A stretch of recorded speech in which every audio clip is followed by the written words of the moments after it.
ऊंचा हार में बदल गए हैं राजनीतिक समीकरण? क्या बीजेपी का चुनाव हवा हवाई हो गया है? क्या अखिलेश के आने के बाद मनोज की जीत पक्की है? जी हां, ये कई सारे सवाल हैं जो आज पनप रहे हैं क्योंकि चुनाव प्रचार का आज आखिरी दिन है। ऊंचाहार की सीट पर रायबरेली से लेकर लखनऊ और लखनऊ से लेकर दिल्ली तक के नेताओं की नजर है क्योंकि बड़े बड़े भारतीय जनता पार्टी के नेता यहां प्रचार कर चुके हैं। लेकिन आखिरी दांव तो मनोज पांडे ने मार लिया है क्योंकि आखिरी दिन अखिलेश यादव को बुला लिया है।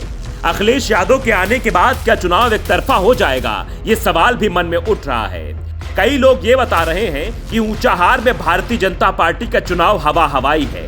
तो क्या जो बड़े बड़े नेता अभी तक ऊंचाहार में कूदे हुए थे, क्या उनके आने से कोई प्रभाव नहीं पड़ा, या फिर आखिर में अखिलेश यादव के आने से पूरा माहौल ही पलट गया?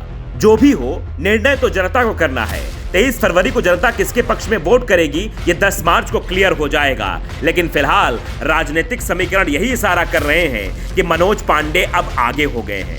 दरअसल अभी तक मनोज पांडे के साथ कोई नहीं था, न प्रदेश का कोई संगठन, न जिले का कोई संगठन, न बड़े नेता। मनोज पांडे अकेले ही भारतीय जनता पार्टी की पूरी सेना से लड़ाई कर रहे थे। भारतीय जनता पार्टी के बड़े बड़े सूरमा ऊंचाहार में विराजमान हो गए थे। गृह मंत्री आए, गृह मंत्री के पहले रक्षा मंत्री आए, रक्षा मंत्री के पहले साक्षी महाराज जी आए, केशव प्रसाद मौर्य आए, अपर्णा यादव आई। बड़े बड़े नेताओं ने एक एक करके ऊंचाहार में बड़ी बड़ी जनसभाएं की हैं। लेकिन आखिर में अखिलेश के आने के बाद लगता है सारा समीकरण बीजेपी का फेल होने वाला है। अगर मनोज पांडे ऊंचाहार से चुनाव जीतेंगे तो इतिहास में दर्ज हो जाएगा कि बड़े बड़े नेता लगे हुए थे लेकिन मनोज पांडे को हिला नहीं पाए। कहीं ऊंचाहार का चुनाव पश्चिम बंगाल का चुनाव न बन जाए, क्योंकि पश्चिम बंगाल में भी खेला हो गया था।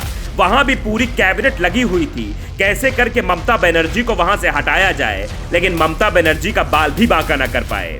क्या वही हाल ऊंचाहार का होने वाला है? क्योंकि ऊंचाहार में भी पूरी कैबिनेट लग गई थी। ऊंचाहार में बड़े से बड़े मंत्री आकर रैली को संबोधित कर रहे थे, जनसभा को संबोधित कर रहे थे। भीड़ भले ही नहीं आ रही थी, भीड़ भले ही बाहर से बुलाई जा रही थी, लेकिन भीड़ दिखाकर चुनाव को अपने पक्ष में करने की कोशिश भारतीय जनता पार्टी पूरी तरीके से कर रही थी। जिले का पूरा संगठन, गाजियाबाद, लखनऊ, दूर दराज से लोग आकर ऊंचाहार विधानसभा में भारतीय जनता पार्टी का प्रचार कर रहे थे।